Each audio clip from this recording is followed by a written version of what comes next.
तो चलिए आज के वीडियो 49 नंबर का ये वीडियो होने वाला है। आप सभी जो है कंटिन्यू जो है देख रहे हैं, लेकिन मैं अभी देख रहा हूँ कुछ समय से बहुत सारे कैंडिडेट जो है अब दूर जा चुकी हैं पढ़ाई से। शायद उनको अब लगता है कि अभी एग्ज़ाम नहीं होगा तो अभी नहीं पढ़ना चाहिए, जो कि सबसे गलत सोच है।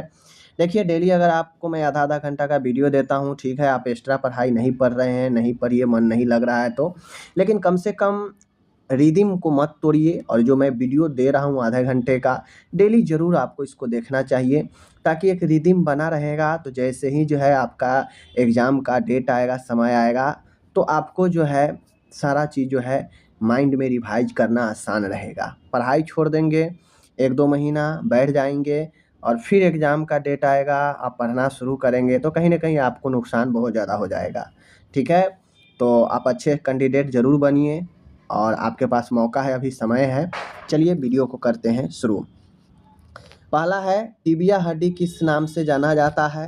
तो टिबिया हड्डी, टिबिया बोन को हम लोग जो है जानते हैं शिन बोन के नाम से, ठीक है?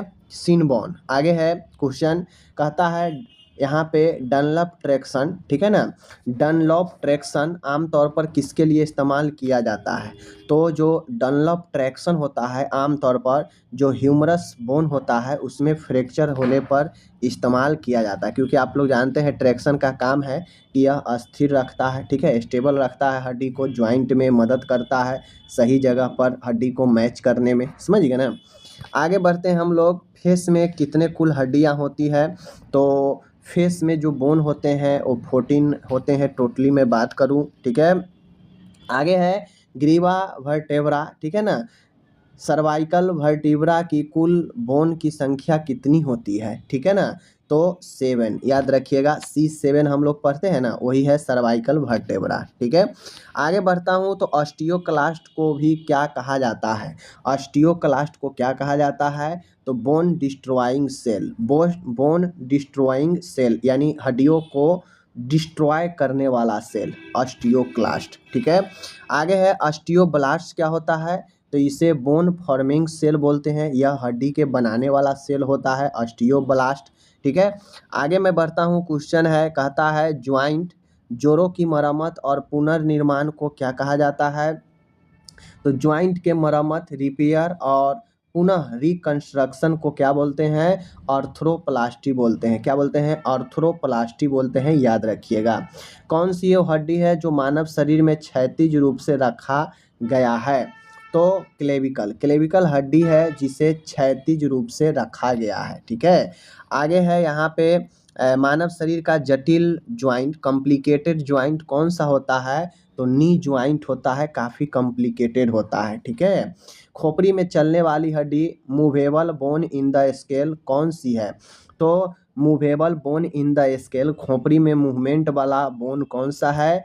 तो वो है अपन मंडिबल, जिसे हॉर्स शू शेप में होता है। मंडिबल किस शेप में होता है? हॉर्स शू शेप में होता है, घोड़े के नाल के शेप में, ठीक है। आगे है जोड़ों की हरकतों, ज्वाइंट की हरकत और कोण, ज्वाइंट मूवमेंट एंड एंगल को मापने के लिए किस उपकरण का उपयोग किया जाता है? तो जो ज्वाइंट होता है ज्वाइंट के मूवमेंट और एंगल को मापने के लिए किस उपकरण का उपयोग करते हैं? गोनियोमीटर, ठीक है। कौन सा? गोनियोमीटर, याद रख। देखिए कोई भी वीडियो आप लोग देखते हैं तो कम से कम आप जब तक वीडियो को 2 बार आप नहीं देखें, एक बार देख ले नॉर्मल और एक बार वीडियो को तेज कर दें, ठीक है ना, और तब देखें। रिवाइज जरूरी होता है, एक बार में देखने से किसी भी चीज़ को आप नहीं याद कर सकते हो, बात समझ रहे हो? चलिए आगे है सेला टर्सिका किसका हिस्सा है? तो सेला टर्सिका अपने एस्फेनॉइड बोन का हिस्सा है, सेला टर्सिका एस्फेनॉइड बोन की हिस्सा है। आगे है हड्डी से मांसपेशी किसके द्वारा जुड़ी होती है? तो बोन से मांसपेशी मसल्स किसके द्वारा जुड़ी होती है? तो मैं कई बार बता चुका हूँ अपन कि बोन एंड मस्कुलर दोनों ज्वाइंट टेंडन होता है। हड्डी में हड्डी का जो ज्वाइंट होता है वह लिगामेंट से जुड़ा होता है, बात समझ लीजिए, ठीक है ना। आगे मैं बढ़ता हूँ, मानव शरीर की सबसे बड़ी लंबी हड्डी कौन सी है? फीमर है जो जांघ की है। मांसपेशियां जो जबड़े की हरकत के लिए जिम्मेदार होती है उन्हें क्या कहा जाता है? तो मसल्स ऑफ मास्टिकेशन। मास्टिकेशन मांसपेशियां जो जबड़े की हरकत के लिए जिम्मेदार होती है उन्हें कहा जाता है मसल्स ऑफ मास्टिकेशन। ठीक है, आगे है शरीर की मध्य रेखा से दूर शरीर की मध्य रेखा से दूर अंग की बाहरी गति को क्या कहा जाता है? यानी कहने का मतलब है शरीर की मध्य रेखा से दूर, ठीक है, मिड पॉइंट से दूर अंग की बाहरी गति यानी अंग के बाहरी गति को क्या कहा जाता है? तो बाहरी गति को एबडक्शन कहा जाता है। बाहरी गति जैसे ही आ जाए समझ जाइए एबडक्शन कहा जाता है। जबकि अंदर की ओर, बाहर की ओर कहेगा तो एबडक्शन। ठीक है, शरीर की मध्य अंग की ओर और आंखों की अंदर की ओर की गति को क्या कहा जाता है? एडक्शन। वो है एबडक्शन और यहाँ है एडक्शन, तो दोनों याद रखिएगा। ठीक है, सीधी स्थिति, यहाँ पे देखिए सीधी स्थिति यानी सीधी स्थिति और गति को क्या कहा जाता है? तो सीधी स्थिति में, सीधी गति में एक्सटेंशन कहते हैं। हड्डियों के बीच के कोण को मोड़कर जोड़ बनाने को क्या कहा जाता है? फ्लेक्शन कहा जाता है। जहाँ पे हड्डियों के जो बीच होता है उसको मोड़कर एक ज्वाइंट बनाते हैं, कोन टाइप से बनाते हैं, वो फ्लेक्शन होता है। ये सब क्वेश्चन पूछता है तो कन्फ्यूजन हो जाइएगा। आगे है मानव खोपड़ी में हड्डियों की कुल संख्या 22। कपाल में हड्डियों की कुल संख्या कितना होता है? 8 होता है। कपाल में 8 होता है और 14 जो है फेस का। टोटल बात करेगा मानव खोपड़ी का तो 22 होता है। बात समझ गए? आगे बढ़िए। चेहरे की कुल हड्डी ऊपर मैंने बता रखा है 14 होता है। आगे मांसपेशियों को विद्युत माप किसके द्वारा किया जाता है? तो जो मसल्स होता है उसका अगर हम इलेक्ट्रिकल सिग्नल अगर मापना हो तो किसके द्वारा? ईएमजी होता है, इलेक्ट्रोमायोग्राफी होता है। इलेक्ट्रोमायोग्राफी के जरिए हम मसल्स के अंदर के इलेक्ट्रो जो मूवमेंट होता है, विद्युतीय जो गति होती है उसको मापते हैं। बात समझ गए? चलिए, सेठी कमेटी की स्थापना कब की गई? तो सेठी कमेटी की स्थापना 1954 में की गई। भारतीय स्वास्थ्य मंत्रालय की स्थापना कब हुई थी? तो 1947 में, आज़ादी के बाद इसकी स्थापना की गई। WHO का भारत देश जो है कब सदस्य बना?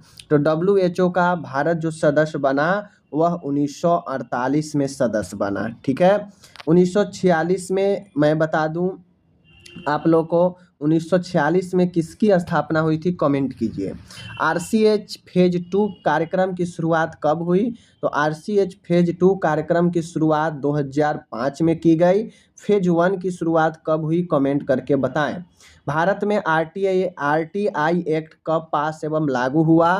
तो राइट टू इन्फॉर्मेशन। अगर आपको सरकार से किसी भी चीज़ के ऊपर ब्यौरा मांगना है, इन्फॉर्मेशन मांगना है, जो आपका राइट बनता है एक आम नागरिक का, वह 2005 में एक्ट पारित हुआ और लागू हुआ। आगे है विश्व स्वास्थ्य संगठन का मुख्यालय जेनेवा स्विट्जरलैंड में है। MMR की वैक्सीन किस प्रकार की वैक्सीन होती है? तो यह एक लाइव एटेन्यूएट वैक्सीन होती है। ठीक है, MMR मम्स मिजल्स रूबेला जो लाइव एटेन्यूएट होती है, जो मम्स मिजल्स रूबेला बीमारी जो होता है उसके जो है लिए वैक्सीन दिया जाता है।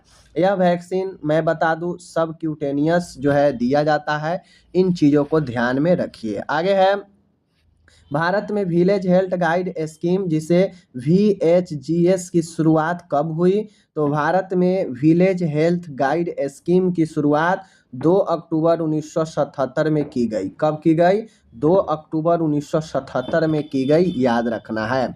Recommended maximum level of noise कहता है कि एक रिकमेंडेड ध्वनि का एक अनुशंसित जो लेवल होता है मैक्सिमम, तो देखिए हमारा कान या एक मनुष्य का कान अधिकतम लगातार जो है सुनने की जो क्षमता है वह 85 डेसिबल से जो है मैं बता दूं ज़्यादा नहीं सहन कर सकता है अगर लगातार कोई सुनता है तो। लेकिन अगर मैं बात करूं नॉर्मली 70 डिग्री तक जो है व्यक्ति आराम से सुनता है, सुन सकता है एक लॉन्ग टर्म तक। लेकिन 85 से ज़्यादा होने पर समस्या होने लगता है। ठीक है, आगे है एमएमआर की वैक्सीन का जो समय होता है कब दिया जाता है। तो एमएमआर का वैक्सीन 9 महीने 15 महीने पर दिया जाता है, याद रखना है। एमएमआर वैक्सीन का जो रूट होता है सब क्यूटेनियस दिया जाता है, ठीक है। आगे है एमएमआर वैक्सीन कौन सी बीमारी से सुरक्षा देता है, अभी मैंने बता दिया। डिप्थीरिया का रोग कारक नाम क्या है, रोग कारक मतलब पैथोजन, ठीक है ना। तो हमसे पूछ रहा है डिप्थीरिया का रोग कारक मतलब जिसके द्वारा रोग होता है, पैथोजन के नाम पूछ रहा है। तो पैथोजन कॉरिने बैक्टीरियम डिप्थीरियाई होता है। डिप्थीरिया का जो रोग कारक होता है वह कॉरिने बैक्टीरियम डिप्थीरियाई होता है, बात समझ गए। आगे है यहाँ पे कहता है मोइस्ट हीट स्टरलाइजेशन का उदाहरण क्या है। मॉइस्चर जानते हैं ना, मॉइस्ट हीट जिसमें मॉइस्चर और हीट दोनों हो उस स्टरलाइजेशन का उदाहरण क्या होगा। ऑटोक्लेव होगा, प्रेशर कुकर होगा जिसमें मॉइस्चर भी होता है और जिसमें हीट भी होता है। तो उस अनुसार जो है आपका ये 2 एग्जाम्पल मैंने आपको यहाँ पे दे दिया, ठीक है। तो ये सारे क्वेश्चन बहुत अच्छे क्वेश्चन है, इसी में लोग फंस जाते हैं, ठीक है। आगे मैं चलता हूँ माय डियर। तो आगे है ऑटोक्लेव में समय, तापमान और दाब कितना होता है। तो ऑटोक्लेव में कोई भी चीज़ को हमें अगर स्टरलाइज करना हो, कोई इक्विपमेंट सामान को, 30 मिनट का समय लगता है। ऑटोक्लेव एक उपकरण होता है। तापमान उस देखिए आपसे अलग अलग क्वेश्चन पूछता है कि बहुत सारे इक्विपमेंट होते हैं जैसे एनकोपॉज, ब्रोमोक्रिप्टिन, उसके बाद एंडोस्कोपी का, इन सब का स्टरलाइजेशन करने के लिए किसका उपयोग किया जाता है, 2% ग्लूटरल डिहाइड का। एक क्वेश्चन बहुत बार पूछता है, इसको दिमाग में बैठा कर रख लीजिए। एकमात्र ऐसी कौन सी इम्यूनोग्लोबिन है जो प्लेसेंटा को पार कर जाती है। तो प्लेसेंटा को पार करने वाली जो इम्यूनोग्लोबिन है वो आईजीजी है, ठीक है ना, आईजीजी। आगे है सबसे ज़्यादा मात्रा में पाई जाने वाली इम्यूनोग्लोबिन कौन सा है, वह आईजीजी ही है। और अगर पूछेगा कि मानव दूध में कौन सा आईजीजी इम्यूनोग्लोबिन पाया जाता है, तो उसमें पाया जाता है आईजीए, इसको याद रखिएगा, ठीक है। मल्टी ड्रग थेरेपी किसके लिए उपयोग की जाती है। तो लेप्रोसी कुष्ठ रोग के लिए उपयोग की जाती है। आगे है कौन सी पॉइजनिंग में यहाँ पे लक्ष्मण नहीं होगा, लक्षण होगा। कौन सी पॉइजनिंग में लक्षण 4 से 6 घंटे में ही दिखाई देने लगते हैं। तो फूड पॉइजनिंग में बहुत जल्दी जो है दिखाई देने लगता है। फूड पॉइजनिंग ज़्यादातर स्टेफाइलोकोकस के कारण होता है, ठीक है, भोजन दूषित होने से, ठीक है ना, व्यक्ति के अंदर पॉइजनिंग जो है हो जाता है। आगे है सीरियस फूड पॉइजनिंग कौन से दूषित खाद्य पदार्थ के सेवन से होता है। तो जो फ्राइड राइस होता है, जो लोग चाव से जो बासी चावल को फ्राई करके खाते हैं ना, वह एक प्रकार से समझिए तो पॉइजन खा रहे हैं, ठीक है, ध्यान रखिए।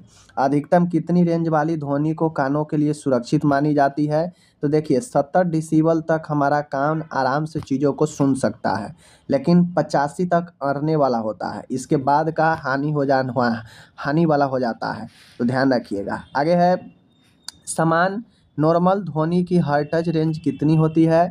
अगर हर्ट्ज में पूछेगा तो 20 से लेकर 20,000 हर्ट्ज होता है, ठीक है। WHO के अनुसार अस्पताल में ध्वनि की अधिकतम मात्रा कितनी होनी चाहिए। तो अस्पताल में ज़्यादा शोरगुल ना हो तो ही बेहतर है, तो इसके लिए 40 डेसिबल तक शोरगुल होता है तो एक नॉर्मल माना जाता है। BCG वैक्सीन कौन से रूट से दी जाती है। तो यह इंट्राडर्मल दी जाती है, ठीक है, याद रखिएगा BCG वैक्सीन लेफ्ट हैंड पर पड़ता है। आंगनबाड़ी कार्यकर्ता कौन से कार्यक्रम के अंतर्गत नियुक्त की जाती है। तो आंगनबाड़ी कार्यकर्ता को समेकित बाल विकास सेवाएं ICDS के तहत जो है नियुक्ति की जाती है, ओके। आगे है एक आंगनबाड़ी कार्यकर्ता की नियुक्ति कितनी जनसंख्या पर की जाती है। तो 1000 के पॉपुलेशन पर। करतार सिंह कमेटी को अन्य किस नाम से भी जाना जाता है।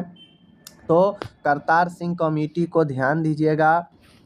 अब यहाँ पे क्वेश्चन है करतार सिंह कमेटी अन्य किस नाम से जानी जाती है। तो करतार सिंह कमेटी को स्वास्थ्य सर्वेक्षण एवं विकास कमेटी, हेल्थ सर्वेक्षण एवं डेवलपमेंट कमेटी कहते हैं, ठीक है। आगे चलता हूँ तो यूनिसेफ का विस्तारित रूप क्या है। United nation international children emergency fund पूरा नाम है। यूनिसेफ की स्थापना 1946 में की गई थी। यूनिसेफ का मुख्यालय कहाँ है, कमेंट करके बताएं। आगे है, रूबेला अन्य किस नाम से जाना जाता है, तो यह जर्मन मीजल्स के नाम से जाना जाता है। पर्टुसिस वुपिंग कफ का रोग कारक का नाम क्या है, तो वुपिंग कफ जो होता है बर्डोटेला पर्टुसिस के कारण होता है। यह आपका एक जीवाणु होता है जिससे व्यक्ति के अंदर पर्टुसिस होता है, वुपिंग कफ। ठीक है, आगे बढ़ता हूँ। पोलियो का इंक्यूबेशन पीरियड 7 से 14 दिन में लक्षण दिखने लगते हैं, जिसे इंक्यूबेशन पीरियड बोलते हैं हम लोग।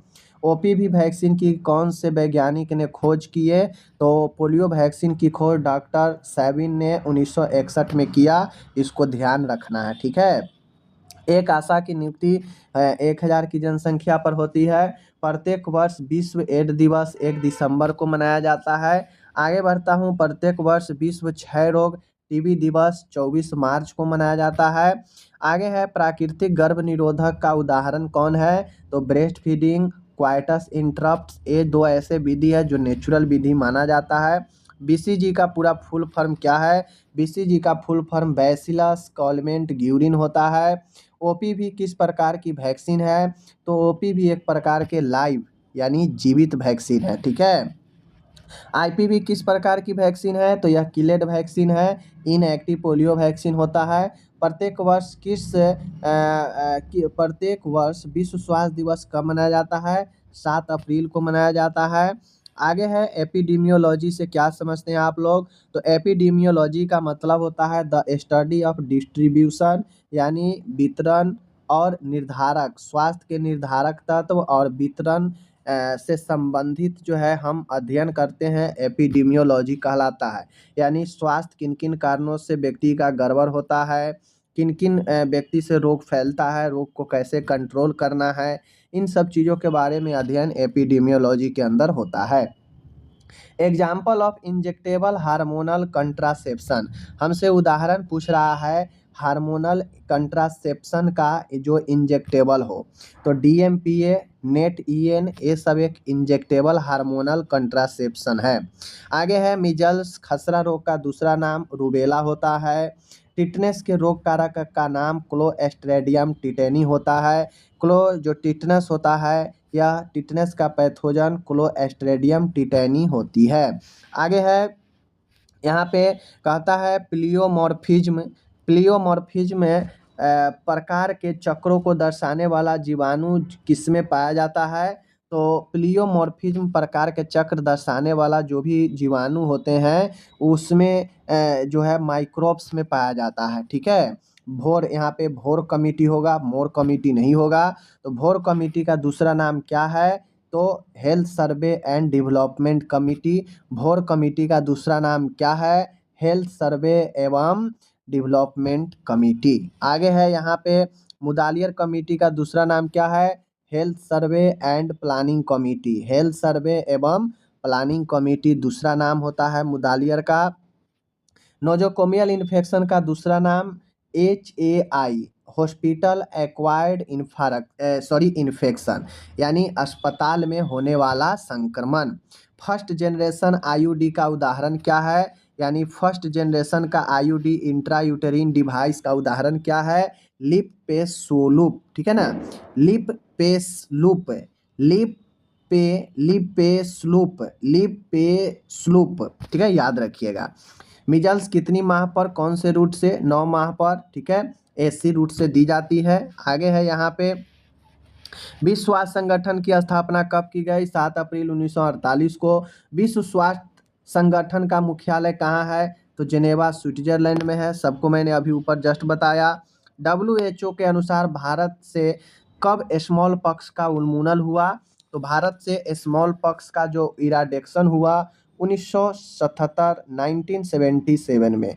तो ये अपन जो है मैंने लगभग जो है आपको 80 क्वेश्चन के आसपास मैंने आपको दिखाया। आपको इसके बारे में क्या कहना है कमेंट करके हमें ज़रूर बता सकते हैं। बाकी हम मिलेंगे आपसे अगले वीडियो में। इसी तरह से आप वीडियो लगातार देखते रहें, आपके समय पर वीडियो डेली मिलता रहेगा। मिलता हूँ अगले वीडियो में, तब तक के लिए धन्यवाद।